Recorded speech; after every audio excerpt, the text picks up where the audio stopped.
দেশ এবং দেশের বাইরে এনটিভি অনলাইনের সকল দর্শকদের জানাচ্ছি শুভেচ্ছা। ঠিক এই মুহূর্তে রয়েছে আমরা জাহাঙ্গীরনগর বিশ্ববিদ্যালয় কেন্দ্রীয় ক্যাফেটেরিয়ার সামনে, যেখানে জাহাঙ্গীরনগর বিশ্ববিদ্যালয় শাখা ছাত্র দলের তত্ত্বাবধানে এবং ডক্টরস অ্যাসোসিয়েশন অব বাংলাদেশের সহায়তায় আয়োজন করা হয়েছে ভ্যাকসিনেশন ক্যাম্পেইন। হেপাটাইটিস বি একটি মরণঘাতী রোগ হিসেবে পুরো বিশ্বের মধ্যে সমাদৃত। বিশ্বের বিভিন্ন সময় বিভিন্ন অর্গানাইজেশন থেকে হেপাটাইটিস বির টিকা কার্যক্রম পরিচালনা করা হয়ে থাকে।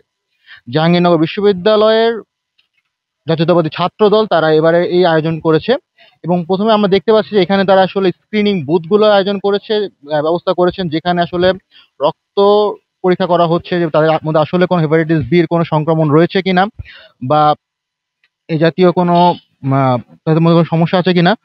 এবং আমরা দেখতে পাচ্ছি যে আসলে এখানে থেকে একদিনের মধ্যে জানা যায় রিপোর্টটা যে তার মধ্যে আসলে হেপাটাইটিস বি পজিটিভ না নেগেটিভ, সেটা একদিনের মধ্যে জানা যায়।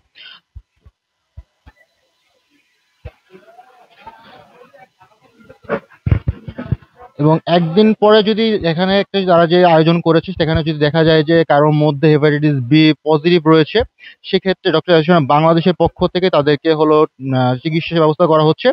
এ পর্যন্ত আমাদের কাছে যে তথ্য রয়েছে তাদের তারা প্রায় 22,000 শিক্ষার্থী তারা এ পর্যন্ত ব্লাড স্ক্রিনিং করেছে এবং এর মধ্যে 22 জনের পজিটিভ পাওয়া গিয়েছে। তো এই মুহূর্তে আমরা আয়োজকদের সাথে একটু কথা বলবো। জনাব তারেক রহমানের নির্দেশনায় ছাত্রদল কেন্দ্রীয় সংসদের তত্ত্বাবধানে জাহাঙ্গীরনগর বিশ্ববিদ্যালয়ের ছাত্রদলের সহযোগ ব্যবস্থাপনায় জাহাঙ্গীরনগর বিশ্ববিদ্যালয়ের সাধারণ শিক্ষার্থীদের জন্য ছাত্রদলের এই ফ্রি হেপাটাইটিস বি ভ্যাকসিন প্রোগ্রামটির আয়োজন করেছে। আমরা গত 10 তারিখ থেকে আমাদের স্ক্যানিং শুরু করেছি। গত 14 তারিখ থেকে আমাদের আনুষ্ঠানিকভাবে ভ্যাকসিনেশন প্রোগ্রামটি শুরু হয়েছে। ইতিমধ্যে আমাদের প্রায় 4,500-এর অধিক শিক্ষার্থী আমাদের ভ্যাকসিনেশন প্রোগ্রামের জন্য রেজিস্ট্রেশন করেছেন। প্রায় 3,500-এর বেশি শিক্ষার্থী আমাদের স্ক্যানিং করেছেন এবং 2,000-এর অধিক শিক্ষার্থী ইতিমধ্যে ভ্যাকসিন গ্রহণ করেছেন। আমরা আশা করি আগামী যে কয়দিন বাকি আছে আগামী দিন পর্যন্ত আমাদের ভ্যাকসিনেশন প্রোগ্রামটি চালু থাকবে। এর মধ্যে আমরা আশা করি সাধারণ শিক্ষার্থীরা যারা ইতিমধ্যে রেজিস্ট্রেশন করেছেন এবং স্ক্যানিং করেছেন তারা স্বতঃস্ফূর্তভাবে এসে হেপাটাইটিস বি ভ্যাকসিনটি নেবেন, টিকা গ্রহণ করবেন এবং পাশাপাশি তার পাশের যে বন্ধুটি এবং শিক্ষার্থীটি আছে তাকেও টিকা নেওয়ার জন্য উদ্বুদ্ধ করবেন বলে আমরা মনে করি। ধন্যবাদ আপনাকে। যেমনটা আসলে শুনতেছিলেন যে অলরেডি কিন্তু আমরা বলেছিলাম যে প্রায় 3,000-এর উপর শিক্ষার্থী তার স্ক্রিনিং সম্পন্ন করেছে এবং এবং শিক্ষার্থীদের মধ্যে প্রায় 2,000 ডোজ ভ্যাকসিন ইতিমধ্যে দেওয়া সম্পন্ন হয়েছে।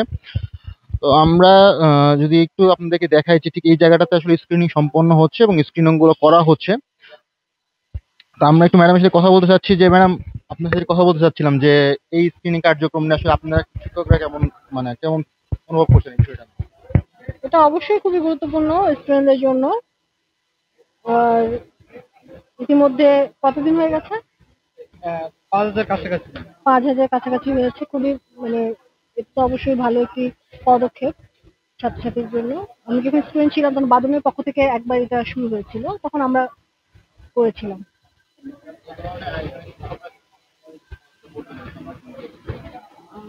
এই ধরনের আয়োজনে তো সবার উপকার হয়, এরকম আয়োজনে তো অবশ্যই শিক্ষকরা সাথে থাকবে যদি সেরকম আয়োজন করা হয় এবং সহযোগিতা চাওয়া হয়।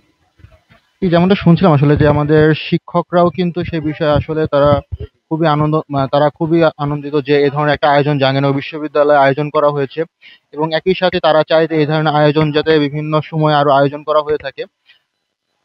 এতে করে কিছুটা হলেও শিক্ষার্থীরা উপকৃত হবে এবং আমরা যে জিনিসটা সবসময় দেখি যে পাবলিক বিশ্ববিদ্যালয়ের শিক্ষার্থীরা কিন্তু তাদের স্বাস্থ্য সচেতনতায় আসলে তারা খুব একটা খরচ করতে চায় না বা তারা এই ধরনের কাজে তারা কখনো নিজেদেরকে স্বাস্থ্য সচেতন রাখার জন্য তাদের যে উদ্যোগও থাকে সেজন্য তারা উদ্যোগ নিতে চায় না। তো আমরা আসলে যদি এই জায়গাটাতে দেখি এখানে আসলে ভ্যাকসিনেশন প্রোগ্রামটা পরিচালনা করা হচ্ছে এবং এখানে শিক্ষার্থীদের ভ্যাকসিন দেওয়া হচ্ছে। আমরা যদি দেখতে পাই যে এখানে একজন শিক্ষার্থীর মধ্যে ভ্যাকসিন নেওয়ার জন্য সে উপস্থিত হয়েছে। ঠিক আছে, আমি করে দিচ্ছি। রেজিস্ট্রেশন করেন না? তো যেমনটা দেখছিলেন আসলে যে এখানে কিন্তু সারা দিন ব্যাপী একটা আয়োজন চলতেছে এবং সকাল থেকে শুরু হচ্ছে রাত 8টা পর্যন্ত ভ্যাকসিনেশন কার্যক্রম হচ্ছে এবং এখানে যে বুথ আছে এখানে আসলে তারা আগে যে স্ক্রিনিংটা সম্পন্ন করেছে সেই স্ক্রিনিং এর যে ব্লাড রিপোর্টটা আছে ব্লাড রিপোর্টটা এখান থেকে সংগ্রহ করতে পারে এবং ঠিক পাশের যে টেবিলটা রয়েছে এখান থেকে আসলে তারা ভ্যাকসিনেশন কার্ডটা সরবরাহ করতে পারে।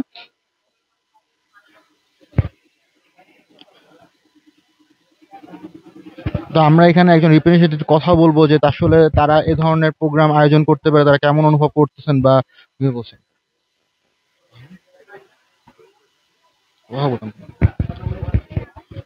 ধরনের প্রোগ্রাম আপনার জাহাঙ্গীরনগরে আয়োজন করতেছেন, আপনার শিক্ষার্থীদের কতটা সহায়তা পাচ্ছেন, বা ক্যাম্পেইনে আপনি যে আসছেন শিক্ষার্থীর সহায়তা কেমন পাচ্ছেন, বা ওভারঅল আপনাদের এক্সপিরিয়েন্সটা কেমন আপনার প্রায়। আসলে হ্যাঁ, আজকে 14 তারিখে আসছি আর কি। তো আলহামদুলিল্লাহ আসার পর থেকে ভালো রেসপন্স পাচ্ছি আমরা। তো মোটামুটি 4, 5, 6, 7 হাজারের মতো রেজিস্ট্রেশন হয়েছে। অলরেডি আমরা 3,000+ মেবি দেওয়া হয়েছে। এখন কালকে পর্যন্ত চলমান থাকবে এই আর কি।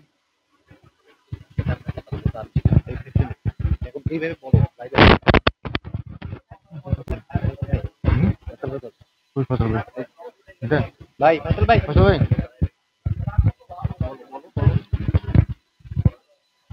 জানেন আমাদের বিএনপি ভারপ্রাপ্ত চেয়ারম্যান জনাব তারেক রহমানের 31 দফা রাষ্ট্র কাঠামো মেরামতে 31 দফা দিয়েছেন। তার মধ্যে 26 নম্বর দফা হচ্ছে সবার জন্য সার্বজনীন চিকিৎসা। তারই ধারাবাহিকতা অংশ হিসাবে সরাসরি আমাদের জনাব তারেক রহমানের নির্দেশনায় আমাদের ড্যাবের সহযোগিতা এবং ছাত্রদল কেন্দ্রীয় সংসদের তত্ত্বাবধানে জাহাঙ্গীরনগর বিশ্ববিদ্যালয়ে ভ্যাকসিনেশন প্রোগ্রাম চলছে। আমরা সর্বমোট 10,000 শিক্ষার্থীকে ভ্যাকসিন মানে সম্পূর্ণ বিনামূল্যে ভ্যাকসিন দেওয়ার কার্যক্রম হাতে নিয়েছি। এর মধ্যে আপনারা জেনে খুশি হবেন প্রায় 6,000-এর কাছাকাছি স্টুডেন্ট এখানে স্বেচ্ছায় এবং স্বতঃস্ফূর্তভাবে অংশগ্রহণ করেছে, রেজিস্ট্রেশন করেছে এবং স্ক্রিনিংও প্রায় মোটামুটি সবেই করেছে। কিন্তু ভ্যাকসিন আমাদের কার্যক্রম চলছে। 3,000+ এর মতন আমাদের অলরেডি ভ্যাকসিন চলে গিয়েছে। আগামীকালকে আছে দিনটা, আশা করি ভালো রেসপন্স পাবো আগামীকালকেও। আমাদের সেকেন্ড ডোজ হবে আগামী মাসের 16 তারিখ থেকে 22 তারিখ পর্যন্ত এবং থার্ড ডোজটা হবে জুলাইয়ের 16 থেকে 22 তারিখ পর্যন্ত। যেমনটা আসলে শুনতেছিলেন যে আমরা এখানে কথা বলে জানতে পারলাম তাদের উদ্যোক্তাদের কাছ থেকে যে আপাতত তারা যে প্রথম ডোজের ভ্যাকসিন যে প্রোগ্রামটা তারা প্রায় মোটামুটি শেষের দিকে, এবং আগামীকালকে কিন্তু প্রথম ডোজের যে স্ক্রিনিং এবং ভ্যাকসিনেশন প্রোগ্রাম সেটা সম্পূর্ণভাবে শেষ হয়ে যাবে এবং শেষ ডোজের ভ্যাকসিনেশনটা শুরু হবে হলো আগামী মাসের 16 থেকে 20 তারিখ, এবং সর্বশেষ যে ভ্যাকসিনেশন প্রোগ্রামটা রয়েছে সেটা হলো তারা হলো জুলাই মাসে সম্পূর্ণ করতে চাচ্ছে। তো এই ছিল আমার কাছে জাহাঙ্গীরনগর বিশ্ববিদ্যালয় থেকে তাদের ভ্যাকসিনেশন প্রোগ্রামের সর্বশেষ তথ্য। জাহাঙ্গীরনগর বিশ্ববিদ্যালয় থেকে আকিব সুলতান।